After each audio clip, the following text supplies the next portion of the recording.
జీవితకాలం పిల్లల కోసమే కష్టపడతాం కదా. జీవితం అంతా చాకరీ చేస్తాం, మంచి చదువు చెప్పిస్తాం, మంచిగా కూడా పెంచుతాం. కానీ ఇంకా ఇంకా ఇంకా సంపాదించాలనుకుంటాం. ఆల్రెడీ సంపాదించింది మొత్తం ఇచ్చేస్తాం. ఇంకా ఇంకా ఇంకా సంపాదించి వాళ్ళకి ఏదో చెయ్యాలి అని ఆశపడుతూ ఉంటాం. మధ్యతరగతి తల్లిదండ్రులు. అపర కుబేర్లు ఏం చేస్తున్నారో చూద్దాం. బిల్ గేట్స్ కానీ, బెజోస్ కానీ, స్టీవ్ జాబ్స్ కానీ వీళ్ళు ఏం చేశారో చూడండి. బిల్ గేట్స్ రీసెంట్గా అనౌన్స్ చేశాడండి, నాకున్న ఆస్తిలో, బిల్ గేట్స్ ఆస్తి ఎంత ఉంటుందో తెలుసు కదా, $155 బిలియన్. నాకున్న ఆస్తిలో 1% మాత్రమే పిల్లలకి ఇస్తాను అని చెప్పి అనౌన్స్ చేశాడండి. ఎందుకు అంటారా? నేను బాగా పెంచాను, బాగా చదువు అయితే చెప్పించాను, అలాగని మైక్రోసాఫ్ట్లో చేయండి, ఇక్కడే ఉద్యోగం చేయండి, ఈ కెరీర్ ఎంచుకోండి అలాగూ చెప్పను, అలాగని నాకున్న ఆస్తి అంతా కూడా వాళ్ళకి ఇచ్చే ప్రసక్తి కూడా లేదు. 1% అంటే $1.5 బిలియన్ ఇస్తానని చెప్పాడండి. ఈయనకి ముగ్గురు సంతానం అండి. ముగ్గురికి కూడా అంతే చెందుద్ది అని చెప్పేశాడండి, క్లియర్గా చెప్పేశాడు. కానీ మనం ఏం చేస్తాం? ఒక్కసారి ఊహించుకోండి, ఒక్కసారి ఆలోచించుకోండి. ఇది కరెక్టా కాదా అనేది మీకే వదిలేస్తున్నాను, మీరు కామెంట్లో చెప్పండి.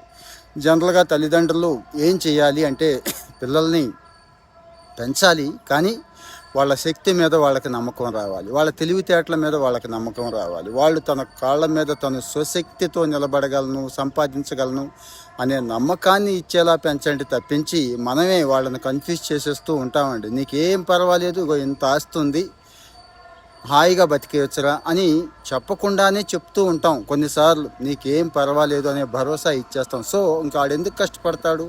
కష్టపడగలిగే వాడు అయ్యుండి కూడా కష్టపడ్డు, బుర్ర వంచాల్సిన వాడు అయ్యుండి కూడా బుర్ర వంచడం మానేస్తున్నాడు ఈ లక్షణం వల్ల. అదేమీ కాదు, మనకు ఆస్తి ఏమీ లేదనే అనుకో, ఇదంతా నీది కాదు, నీకు సంబంధం లేదు అని మొదట్లోనే చెప్పేస్తే ఏదో అంచెనిష్ఠూరం కంటే ఆది నిష్ఠూరం మేలంటాం కదండి. చాలా చాలా క్లారిటీ ఉంటుంది వాడికి. మరి ఈ డబ్బంతా ఏం చేసుకుంటాడు? పట్టుకుపోతాడా? పోతూ అనే డౌట్ రావచ్చు మీకు. దాతృత్వ సంస్థలకి ఇచ్చేస్తున్నాడండి. అంటే ఈ ప్రపంచంలో అవసరమైన వాళ్ళు, పేదవాళ్ళు చాలామంది ఉన్నారు, వాళ్ళకి వెళ్ళాలి అని చెప్తాడు. జెఫ్ బెజోస్ అదే చేశాడు, స్టీవ్ జాబ్స్ అదే చేశాడు, ఇప్పుడు బిల్ గేట్స్ కూడా అదే చేస్తున్నాడు. కానీ మనం మాత్రం ఆ ప్రేమలో కూరుకుపోతూ ఉంటాం, ఇరుక్కుపోయి మన పిల్లల్ని గొప్పవాళ్ళని చేసేయాలి అనే తాపత్రయంతో మనం కష్టపడతాం, కానీ వాళ్ళకి కష్టపడే అవకాశం ఇవ్వటం లేదు, వాళ్ళని మనమే పాడు చేస్తున్నాం అనేది నా అభిప్రాయం అండి. నా అభిప్రాయం మాత్రమే, మీ అభిప్రాయం ఏంటో చెప్పండి. సో పిల్లలకి ఏమి ఇవ్వాలి? మంచి గుణం ఇవ్వాలా? మంచి చదువు ఇవ్వాలా? బాగా పెరిగే వాతావరణం ఇవ్వాలా? లేదు, ఇవేమి ఇవ్వకపోయినా పర్లేదు, మనం చాకరీ చేద్దాం, మనం గొడ్డులా కష్టపడదాము, అవసరమైతే ఇంకా 4 రోజులు ఓటీలు చేద్దాము, అది ఇచ్చేద్దాం అంటారా? కామెంట్లో మీ ఒపీనియన్ చెప్పండి.